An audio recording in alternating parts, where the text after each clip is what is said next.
कलंक। इस कथा की फलश्रुति क्या है?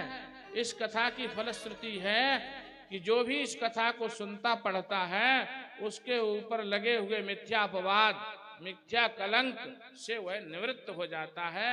ये इस कथा की फलश्रुति है। ये बात जब भगवान कृष्ण को पता लगी कि मेरा इसमें कोई भी भाव के द्वारा, क्रिया के द्वारा, मन के द्वारा योग नहीं है, लेकिन फिर भी भगवान ने कहा अच्छा ठीक है। भ्राता भगवान तदुपसृत्य दुर्यशो लिप्तमात्मनि आत्मनि लिप्त, अपने को इसमें कोई भी लिप्त न तो भाव से न कहीं कुछ भी नहीं। फिर भी भगवान ने देखा कि मेरा ही नाम इसमें आ रहा है, तो माष्टुम प्रसेन पदवी मनवपत्यतनागर ही। ठीक है, कोई बात नहीं। अगर ऐसा कहा है तो भगवान द्वारिका को छोड़ करके और पता किया कि प्रसेनजित गया कहाँ है, किस वन में। जिस वन में प्रसेनजित गया था उसी वन की ओर प्रस्थान किया और उस वन में ढूंढते ढूंढते देखा कि हतम प्रसेनम अश्वम च वीक्ष केसरिणा वने। अश्व घोड़ों के सहित मरा हुआ जब प्रसेनजित पड़ा हुआ है, लेकिन मणि वहां नहीं है। मणि कहाँ है? तो देखा तो आसपास देखा तो वहां सिंह के पैरों के निशान चिन्ह थे। तो निश्चित ही ये हुआ कि सिंह ने वार करके इनको मार दिया। अब सिंह के पैरों के निशानों को देखते हुए जब आगे बढ़े तो वहां देखा कि केसरी सिंह भी मरा पड़ा है, लेकिन मणि वहां भी नहीं है। और वहां देखा तो रीछ के पैरों के चिन्हों को प्राप्त करके और जब आगे बढ़े, चमचाद पृष्ठे निहतम रक्षेण दद्रसार्जना ऋक्षराज विलम भीमम बंधेन तमसाव्रतम एको विवेश भगवान अवस्थाप्य वही प्रजा। और जो प्रजाजन थे सबको बाहर छोड़ा और भगवान अकेले ही उस बिल में प्रवेश करते हैं। किस बिल में? जिस बिल में जाम्बवंत जी उस मणि को लेकर के प्रवेश किए हैं। तत्दृष्ट्वा मणिश्रेष्ठम ब्राल कीर्णकम कृतम, और देखा तो वहां जाम्बवंत की कन्या वाला उस बिल में उस मणि से क्रीड़ा कर रही है। भगवान को जब आगे बढ़ते हुए देखा, उस कन्या ने ऐसे पुरुष को कभी इससे पहले देखा नहीं था। हर तुम कृतमतिर्मत तस्मिन नवतस्तेर्भ कांति के। भगवान स्वभाव से ही धीरे धीरे बिल में प्रवेश करते हुए और उस अर्भांति के उस कन्या के बालिका के पास पहुंच गए। और जैसे ही उस कन्या ने देखा, तम पूर्वम नरम दृष्टवा, ऐसा इससे पूर्व कोई पुरुष ऐसा नहीं देखा था, तो धात्री चुक्रोश भीतभत, भयभीत होकर के धात्री चुक्रोश जोर से चिल्लाने लगे। और चिल्लाते हुए जैसे ही अपनी कन्या के विहुवलता की आवाज जाम्बवंत जी ने सुनी, तस्त्वाभ्यद्रवत क्रुद्धो जाम्बवान बलिनाम वरा। बलवानों में जो अम्बर मान श्रेष्ठ हैं, ऐसे जाम्बवंत जी ने अपने कन्या के रुदन को सुना तो क्रोधित हो गए। और क्रोधित होकर के जैसे ही बाहर निकल के देखा तो सवई भगवता तेने युधे स्वामीनात्मने। अपने स्वामी परम आराध्य राम ही आज कृष्ण के रूप में अवतीर्ण हैं, उनको नहीं पहचाना। और न पहचानने के कारण पुरुषम प्राकृतम मत्वा, प्राकृत पुरुष समझ करके और कुपितो नानुभाववित। अगर कदाचित जाम्बवंत जी समझ जाते कि राम ही आज कृष्ण रूप में अवतीर्ण हैं, तो शायद ऐसी हाँ, मूर्खता न करते, लेकिन न जानने के कारण गलती कर बैठे, प्राकृत पुरुष मान बैठे। अब प्राकृत पुरुष मान करके युद्ध करने लगे कुपित होकर के, और द्वंद्व युद्धम सुतमूलम उभयोर विजिगीषितम, द्वंद्व युद्ध करने लगे। हाँ, और ऐसा युद्ध एक आध दो दिन नहीं, आसीत तष्टाविंशाः मितिरेत मुष्टिभिः, 28 दिनों तक यह युद्ध बिना विराम के अनवरत चलता रहा। अब जब अनवरत हुआ तो भगवान ने तो यही कहा, केवल भाई हमारी मणि दे दो, हमको आपसे कोई वैर भाव नहीं। लेकिन जामवंत जी माने ही नहीं, मणि लाया मैं, तुम्हें कैसे दे दूं। 28 दिनों तक युद्ध चला। अब 28वें दिन के बाद जब देखा तो भगवान ने देखा भाई अब ऐसी स्थिति हो गई कि अब जामवंत जी गिर जाएं तो उठ ना पावे। भगवान ने वज्र निष्पेष परुषैहि अविश्रम हरनिशम, विशेष परिश्रम होने के कारण, अहरनिश युद्ध होने के कारण, दिन और रात बिना विराम के युद्ध होने के कारण जामवंत जी थक गए।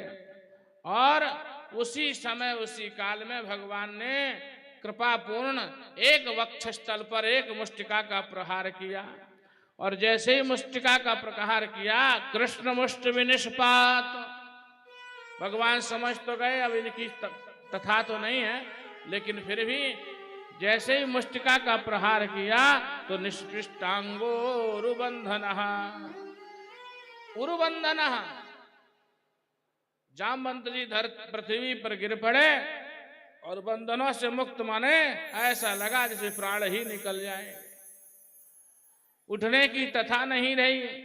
और जैसे ही जामवंत जी नीचे गिरे तो भगवान का पीतांबर वक्षस्थल से हट गया, और जैसे ही भगवान का पीतांबर वक्षस्थल से हटा, नीचे पड़े हैं जामवंत जी, ऊपर से भगवान के वक्षस्थल का दर्शन हुआ।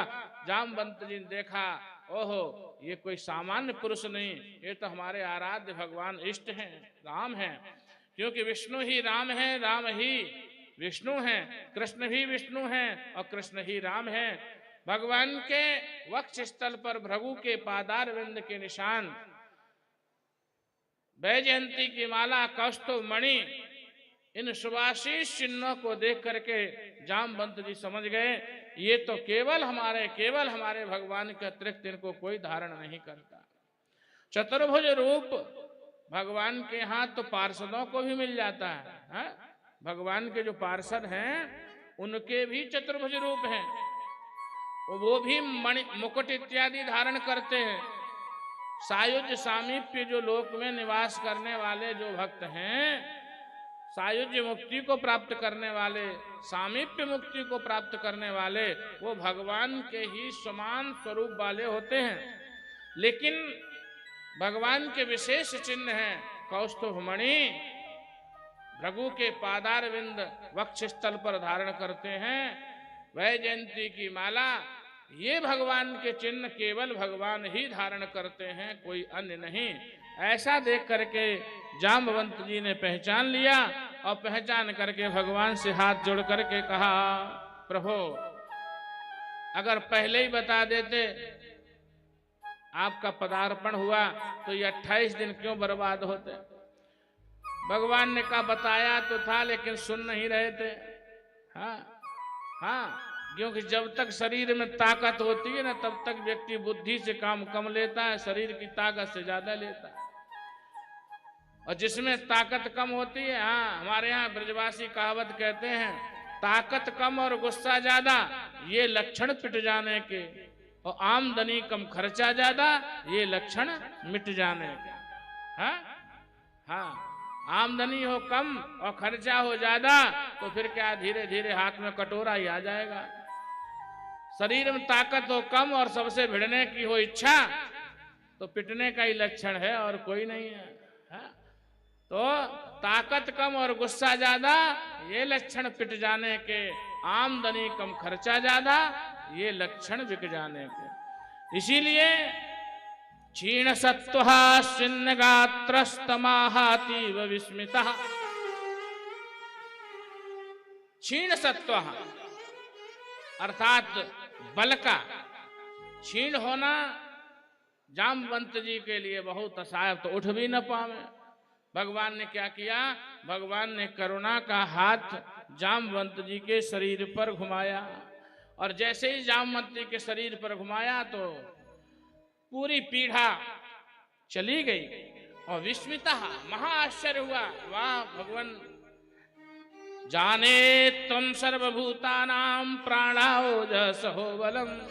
जामवंत जी कहते हैं, भगवान जाने तुम, वही तो मैं सोच तो मैं यही रहा था कि इतने दिन तक हमारे इष्ट के अतिरिक्त कोई भी हमारे सामने टिक नहीं सकता। जाने त्वाम सर्वभूतानां सर्वजीवानां प्राणः, सभी प्राणियों के आप स्वामी हैं और मेरे आराध्य हैं। मैं वही तो सोच रहा था, एक दिन हो, 2 दिन हो, 28 दिनों तक मुझसे युद्ध कर ले कोई, संभव नहीं। हाँ, लेकिन भगवान प्राणाओजसो बलम, मेरे समान बलवान आप ही हो सकते हैं, कोई और नहीं। इसलिए विष्णुम पुराण पुरुषम, परम पुरुष प्राणधन भगवान नारायण विष्णु हो, प्रभ विष्णुमधीश्वरम, आप विष्णु हैं, आप ही इस जगत के अधीश्वर, जगत नियंता, जगदाधार हैं।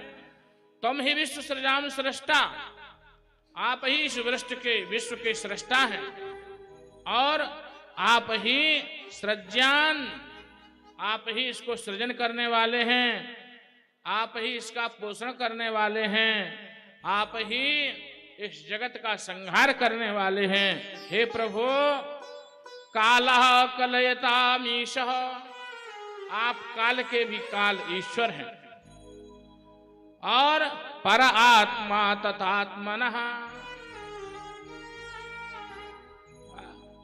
सभी जीवों की आत्मा है और साक्षात परमेश्वर है। भगवान ने कहा, देखो भाई ठीक तो है, लेकिन अब हमारी मणि बात मूल है, हम आप तक पहुंचे हैं, बस हमारा काम करो, हम आगे बढ़ें। भगवान से जामवंत जी ने कहा, भगवान यस्ये सदुत्कलितरोष कटाक्ष मोक्षैः वर्त्मादिशक्षुवित न कृतिमिंगिलोब्धि सेतुः कृतः स्वयस उज्ज्वलिता चलंका रक्षः शिरांसि भुवि पेतुरिसूक्षतानि। जामवंत जी ने कहा, भगवान अब मैंने पहचान ही लिया है, आपके श्री चरणों में अब मैं आ ही गया हूँ। तो भगवान बहुत दिनों के बाद आपका दर्शन हुआ है। कितने दिनों के बाद? तो कहते हैं सेतु कृता स्वयस उज्ज्वलिता चलंका। जब आप राम के रूप में अवतीर्ण हुए तो आपने सेतु का निर्माण करके उस लंका की कीर्ति को नष्ट कर दिया। अर्थात अथवा राम जी अगर रावण को न मारते तो उस लंका की कीर्ति क्या थी? हाँ, दोनों ही है। राम जी ने रावण को मारा तो रावण की लंका की कीर्ति और बढ़ गई।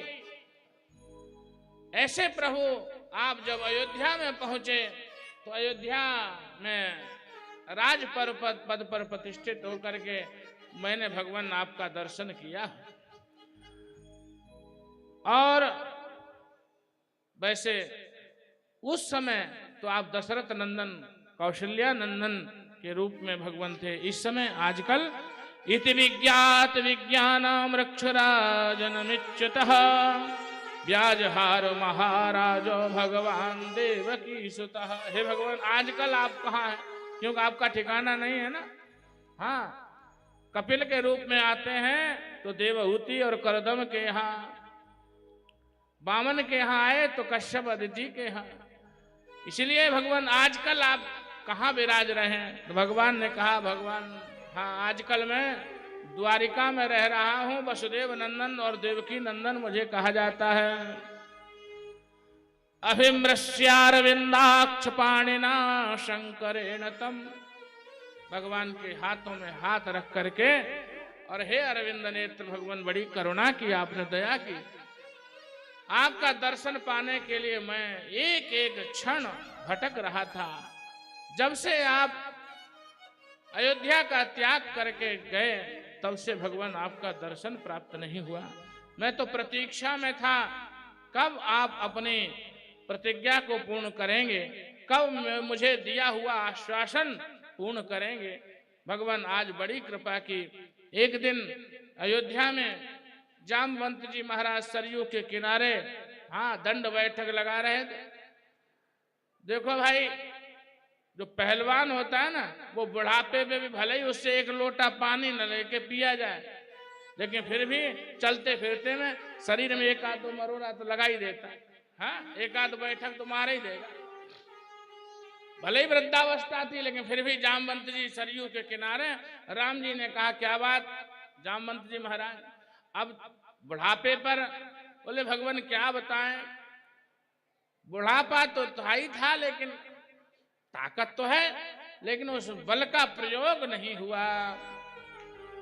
क्योंकि जब इतना बड़ा युद्ध हुआ, रावण के सैन्य समेत सब कुछ नाश कर दिया, लेकिन अवसर कभी कभी आया भी तो हनुमान जी ने उस अवसर को मुझे प्राप्त नहीं होने दिया।